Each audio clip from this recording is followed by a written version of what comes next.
trying to follow all of the marketing, sales, and business advice that you see out there in the world, that you see all of these gurus churn out day after day, is what is ruining your business.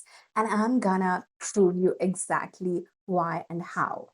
Hi, if you're new here, I'm Shalvika, and I have built a successful coaching business over the last 6 years by being unhinged, weird as fuck. Like my channel is called Rich as Fuck, Real as Fuck, and being completely myself. And 2025 was my biggest year in business. And of course, 2026, we are still seeing how it is turning out. But I had my most success in business every time I was unhinged, I was weird, and I was completely myself. And I want to talk to you about that today. I want to talk to you about all of these unhinged and weird things that I have done in my business to blow the fuck up. This is Real as Fuck. This is Rich as Fuck, Real as Fuck, and I am so excited that you are here. One of the weird and unhinged things that I am doing now is I'm not editing my videos, I'm not editing my audios, I'm just putting them out there because I am creating 100 fucking videos in the month of July. I cannot actually sit and edit out every single fuck up. Like right now, I started with this is real as fuck. And it's not. This is rich as fuck. I fumbled. I am human. Humans fumble. And that is one of the things that I want you to actually become okay with, right? Anyway, this brings me to the first point that I want to share. And I have my notes here. If you've been around, you know that my trusty notebook goes everywhere with me.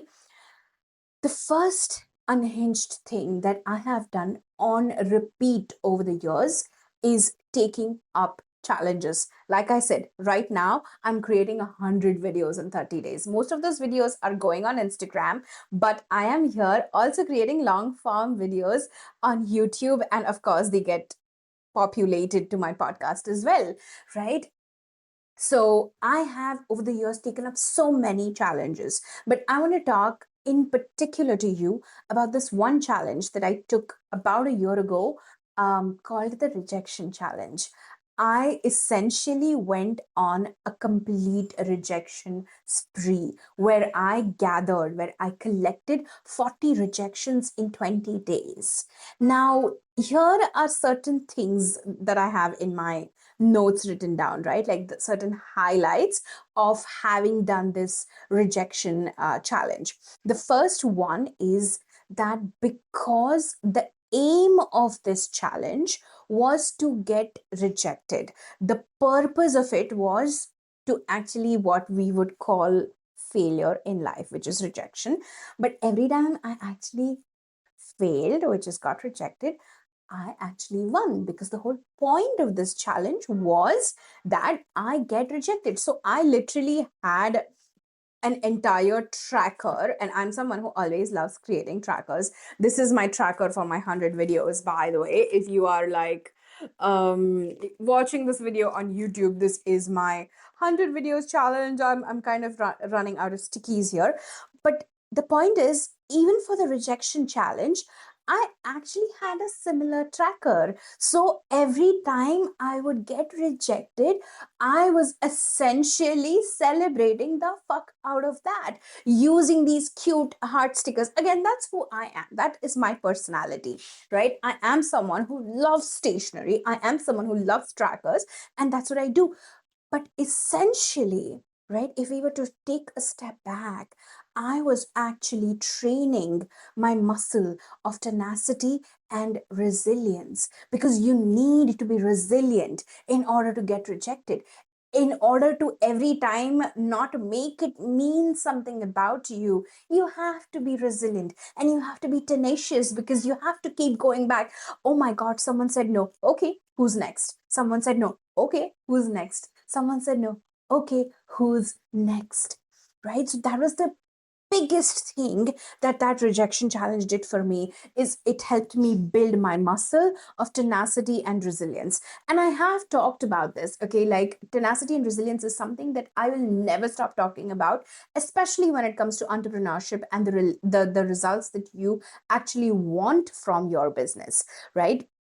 The second thing that this particular rejection challenge gave me was it helped me connect with my own self. Getting rejected every single day for like 20 straight days is not an easy thing, especially if you're a high achiever. And hello, I have been raised as a high achiever. I was that person where I still remember, oh my God, this is from when I was 10 years old. But I still remember that I came back one day from school and I had received my report cards, and the marks that I had were not bad in a way, but they were not as great as they usually were. And I remember having a conversation with my mom where my mom was like, oh, but this is not done.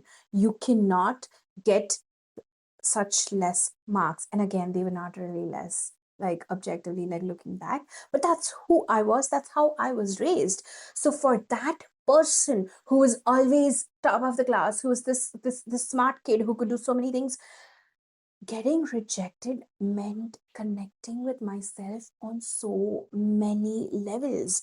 It brought forth so many shadows that I had. It brought forth so much of my self-worth issues. It brought forth so much of my, when you start a business, you just start thinking that, okay, this business is me. It brought so much of that to the light, where I realized that, yes, I am a coach. Yes, I am someone who creates content, and I am someone who talks to people, who pitches to people, but I'm so much more than that. I can't just be a coach. That's a part of my identity. That's not the locus of my identity. So connecting with my own self is something that deepened my connection, rather, with my own self is something that deepened when I did this rejection challenge. And the third thing, the third skill that I picked up is I figured out various ways of talking about the same thing, because I had to get rejected like 40 times. I had to pitch people. Now the thing is, in my head, when I started out with this challenge, had to get rejected 40 times, which means I had to pitch 40 times. But you know what? Some people actually said yes. They did not say no. So I ended up actually pitching to some 50, 52 people. By the end of this experiment, within those 20 days, I ended up signing 6 one-on-one clients, and I had my highest cash month ever in my business. This was Actually, I said a year ago. This was a year and a half ago. This was December 2024, to be precise. That month was my highest cash month in my business because some people actually said yes. And that, I feel, is what you need in your business. You need to figure out a way to shake things up. Right now, I am undergoing a pivot in my business. I spoke about it a couple of episodes ago. I'm gonna pin that video right here. But because I am going through this pivot, I felt this need to shake things up. I felt this need to connect with my own identity of someone who works exclusively with coaches and creatives. And so, what better way to do that than by creating 100 fucking videos in 30 days, right? So, taking up a challenge really shake things up. So here are some of the challenges that I have taken over the years. Okay, I'm not gonna do a deep dive the way I did with the rejection challenge, but I just want you to know about those, just so that you could maybe beg, borrow, or steal some of those ideas. And I'm not saying you have to do them exactly as I did. Figure out what version of it excites you, and figure out what it is that would work best for where you are at in your business. right? Now, the first thing that I remember doing is I used to do this thing called garbage post challenge, which was inspired by or based or rather on the work of my coach, Simone Soul. She's a gem of a person.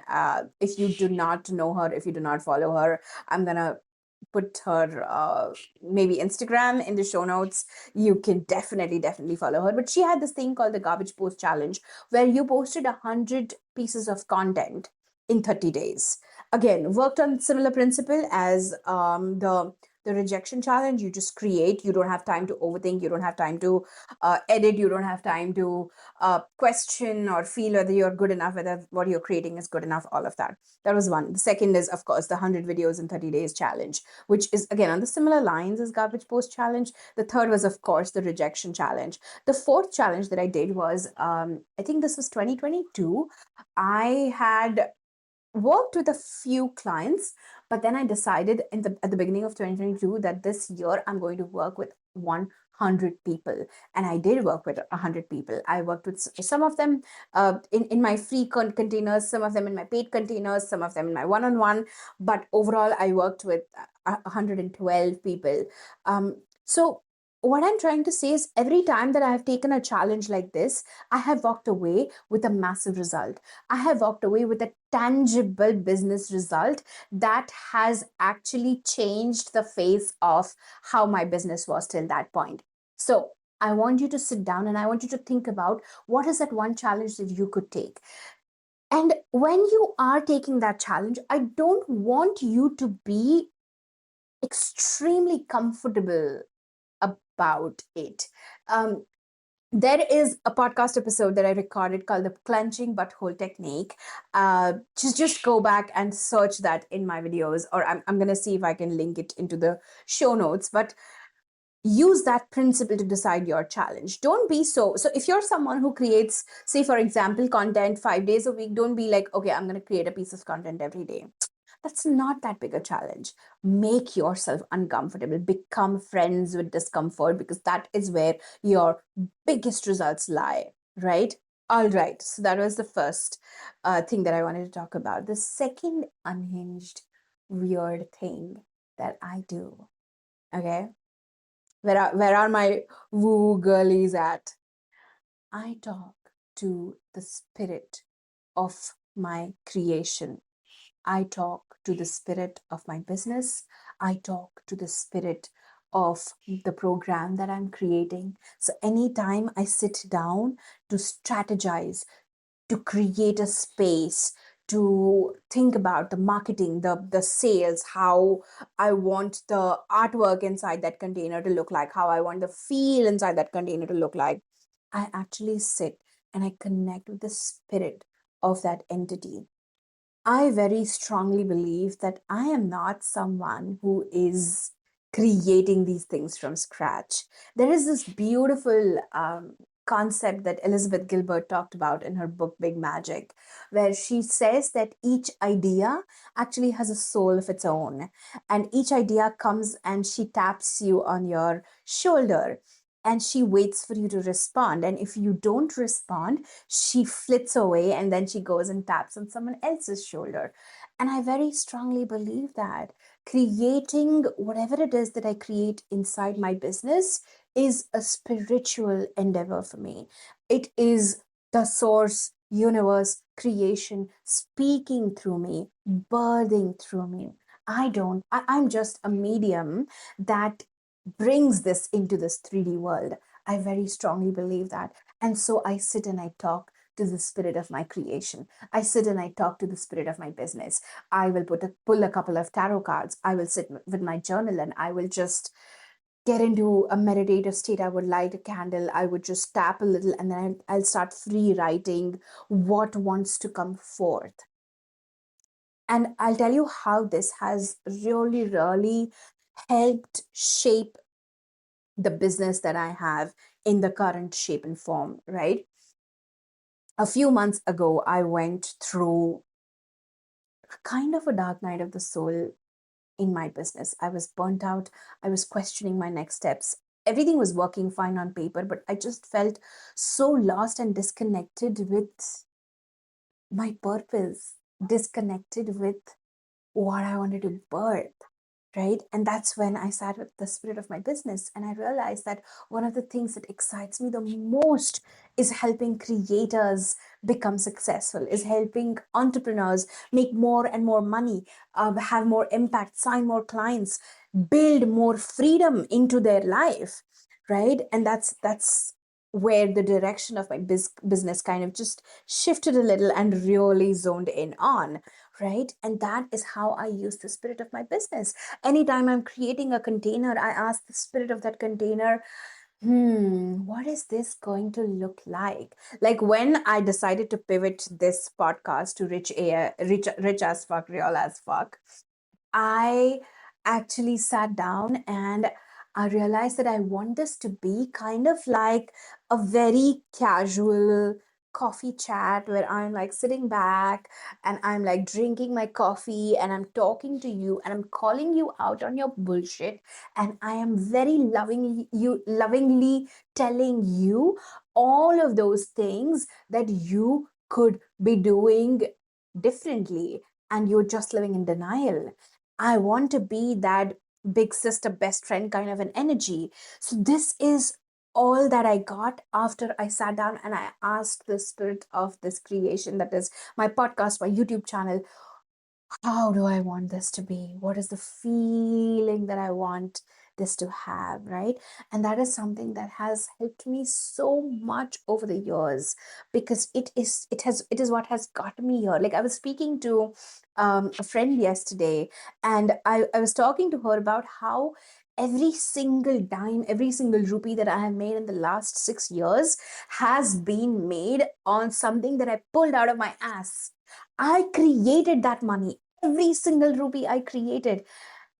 And that's just not possible. As someone who is extremely spiritual and who believes in the interconnectedness of things, I know that I am not doing this all by myself. There is an army of angels, there is an army of spirits, there is an army of my ancestors that is behind me, that is helping me every step of the way. And I would be a fool to deny it. So, yes, I sit down and I speak to the spirit of my business, to the spirit of my creation every time, right? That's the second unhinged and weird thing that I do. The third thing, and the third thing kind of connects with the first thing, but in a different way, is that I intentionally fail a lot.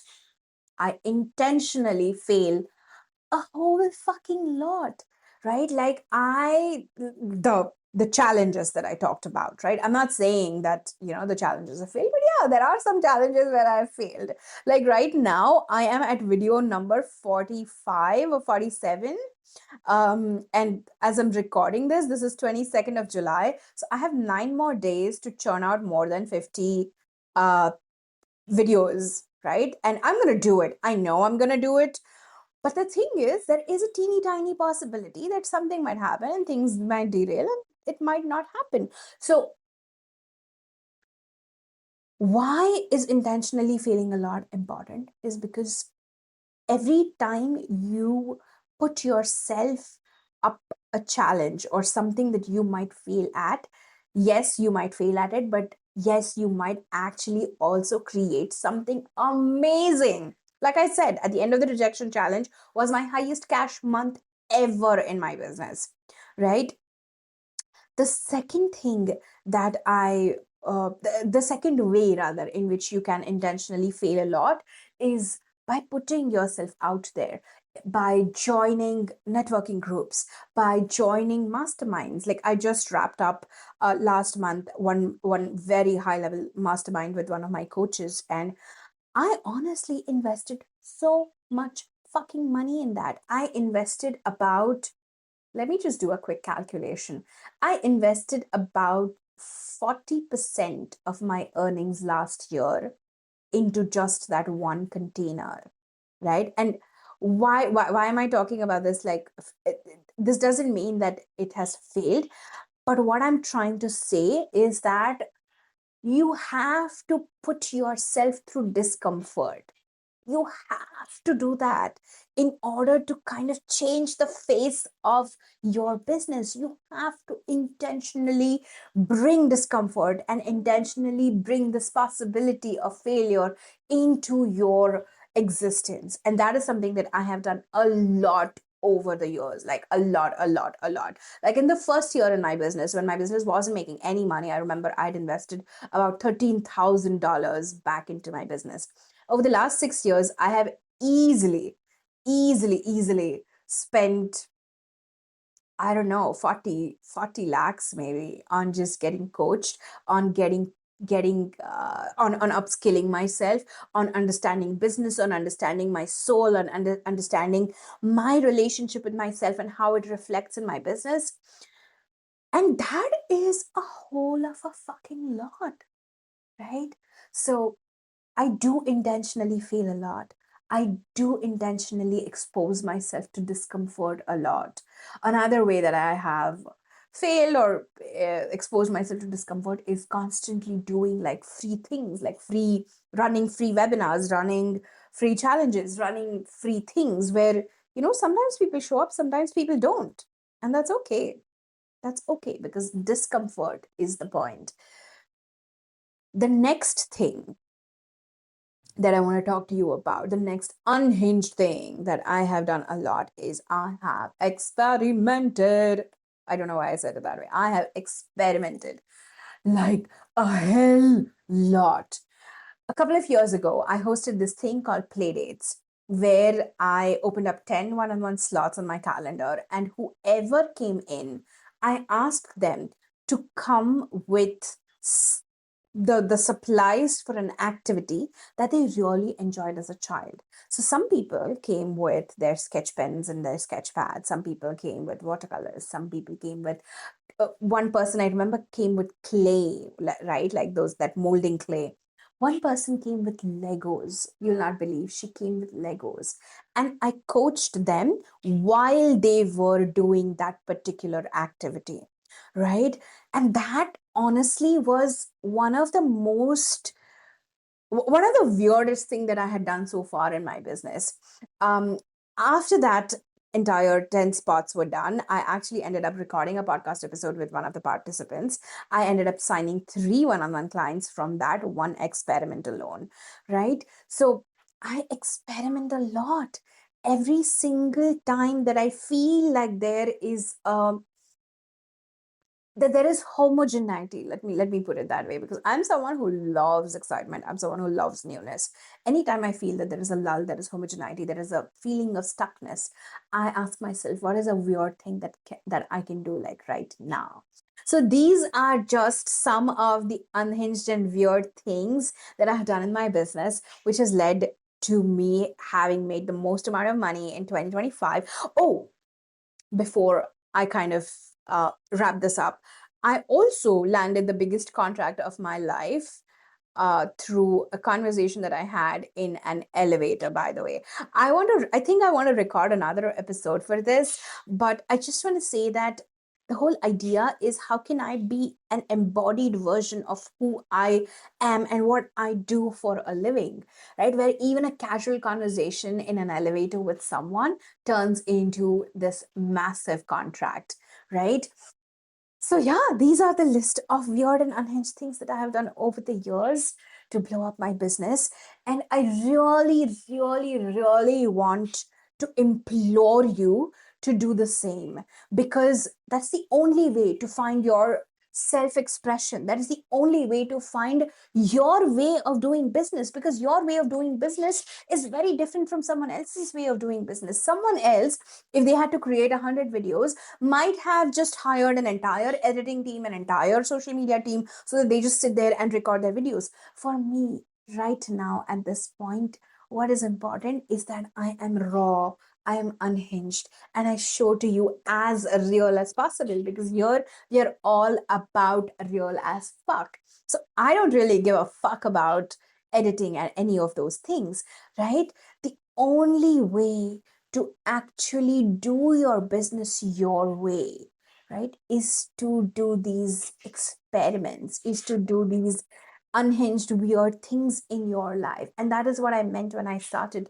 by saying that, if you feel that you can follow every marketing guru's advice and get to success, um, that might not happen, because I have tried it and I know a lot of people who have tried it and it doesn't always work. Right? So find yourself, find your expression, find your real as fuck version, find your unhinged, your weird, your experiment, and go do that in the world, because that's why you started this business. You didn't start this business so that this can become another cage for you to be inside, where everything is about numbers and leads. And I'm not saying that doesn't matter, but there are different and better and more soul aligned ways of getting the numbers, of making the money, of signing those clients.